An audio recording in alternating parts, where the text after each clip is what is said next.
Hello everybody and welcome to Mother Rabbit's Kitchen. Today we are making lazy chocolate chip cookies because when you want chocolate chip cookies quick, fast, and you don't want to have to do much work.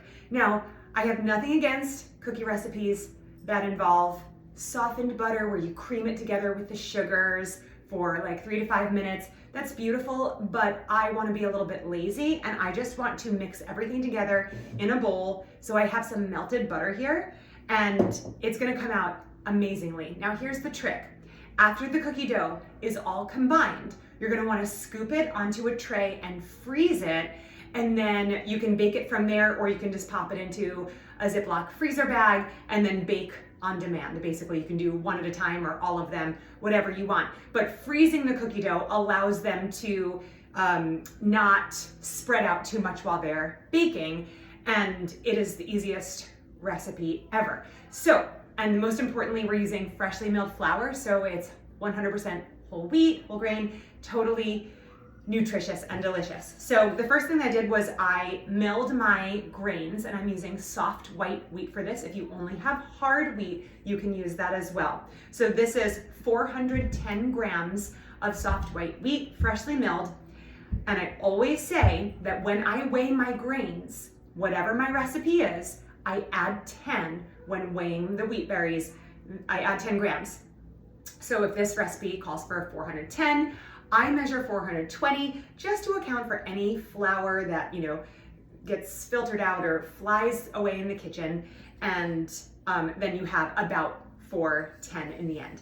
So got my flour, and then all I'm gonna do to my dry ingredient bowl is do 1 teaspoon of salt, 1 teaspoon of baking soda, and then a half teaspoon of baking powder. I'm gonna whisk those together.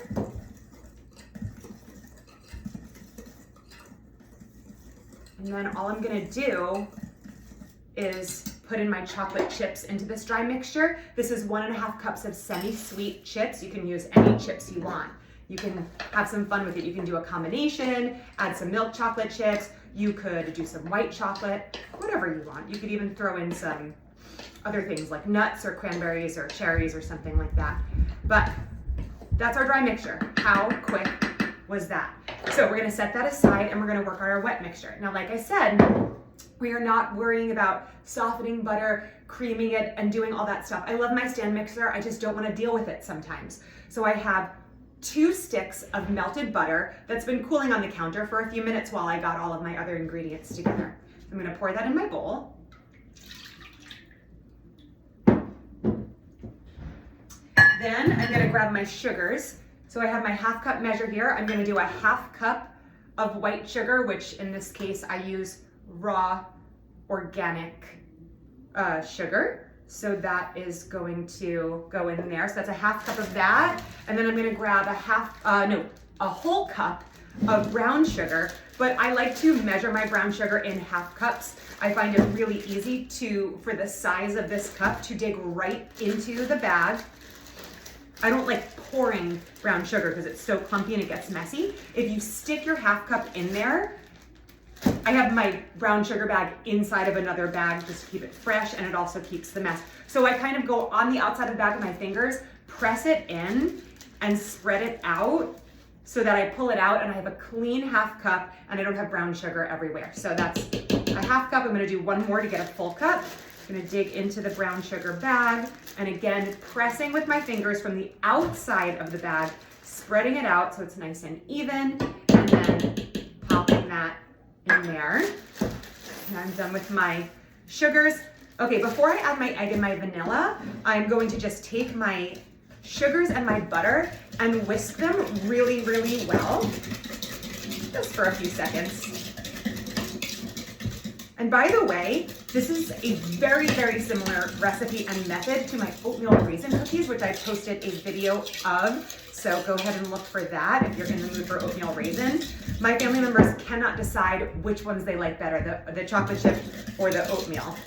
And the good news is you can make both, keep both bags of dough in the freezer, and just make a combination whenever you want cookies. Okay. piece of brown sugar is not blending well. So I'm just going in there with my fingers. If you notice that your brown sugar has a clump in it, you can just get in there. Your fingers are clean. Get in there and take care of it. I'm just gonna rinse off real quick.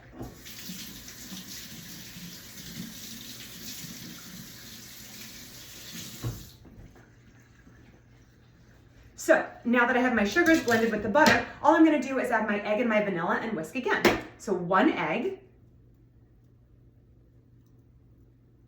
This cracked really strangely. Get out of there. What is going on? Ah! Seriously? Why is this egg not wanting to come out of the shell? There we go.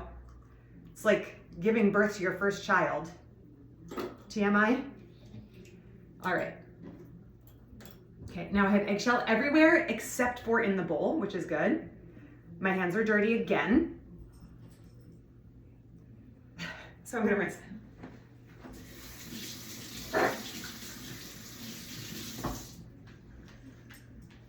Okay, these are easy cookies. That was the trickiest part, okay, cracking an egg. I don't know why that was so hard. So you got 1 egg, and I'm gonna do 3 teaspoons of vanilla. This is how I measure teaspoons of vanilla. 1, 2, 3, there we go. I always err on the side of too much vanilla rather than not enough. Okay, pop that yolk, and then stir this vigorously. You can see that. Now, as you stir, this is your arm workout this morning. If you want, you can switch to your left to get an even workout. Got a little cardio and strength training in one.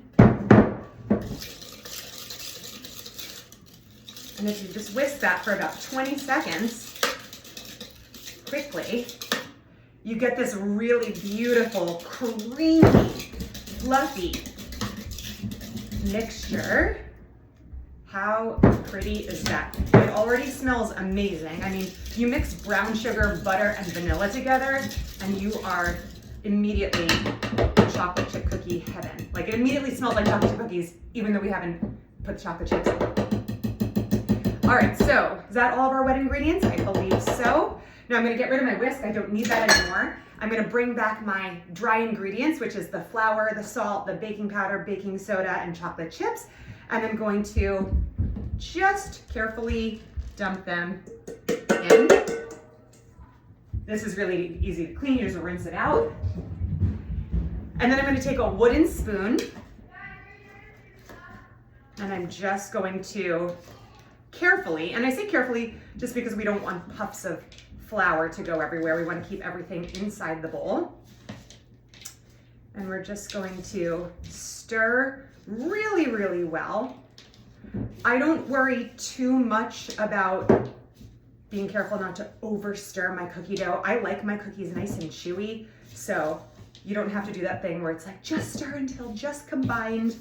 So I like to make sure that my cookie dough looks like a very homogeneous mixture throughout. I don't want to see chunks of flour or anything like that. I get really, really in there and just dig in, because I see some like little flour bits on the bottom.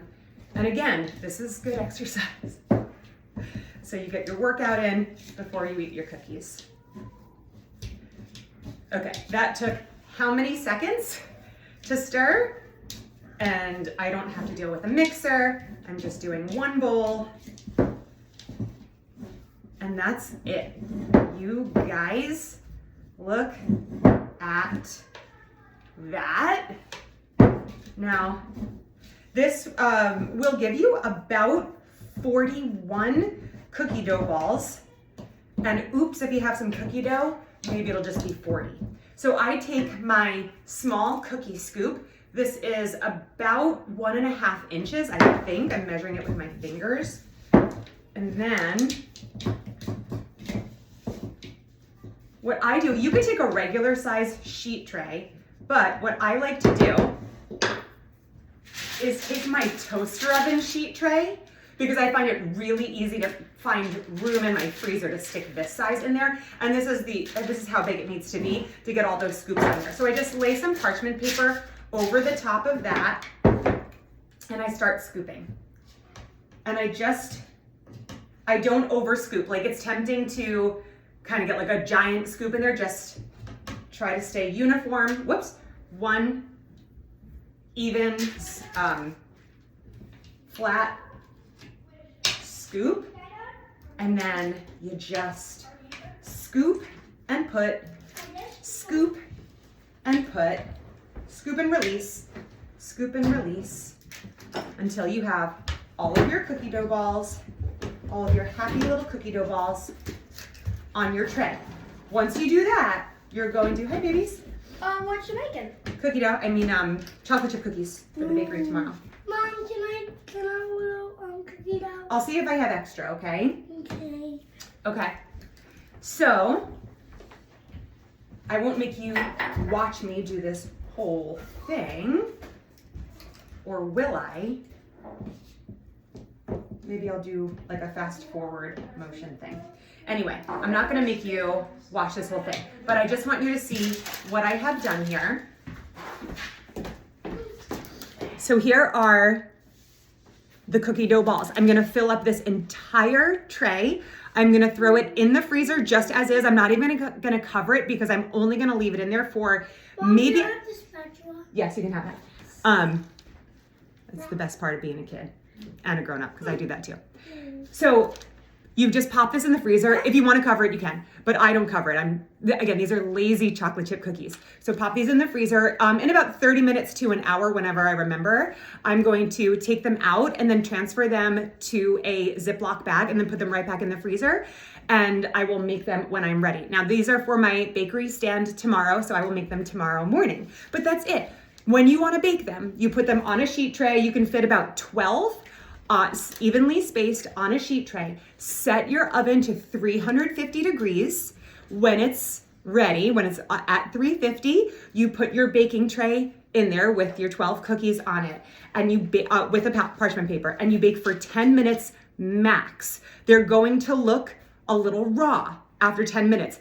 Take them out anyway. You need to take them out. They will continue to cook after they come out of the oven. So 10 minutes, take them out, let them rest until they're cool or cool enough to pick up and eat, and then enjoy. If you are baking multiple racks at a time, if you're doing 2 at a time, 2 sheets at a time, totally fine. You're gonna wanna evenly space your racks in the oven and then simply put them in, set a timer for 5 minutes. After that 5-minute timer goes off, switch your sheets so that the bottom goes now on the top now goes on the bottom, and then finish cooking.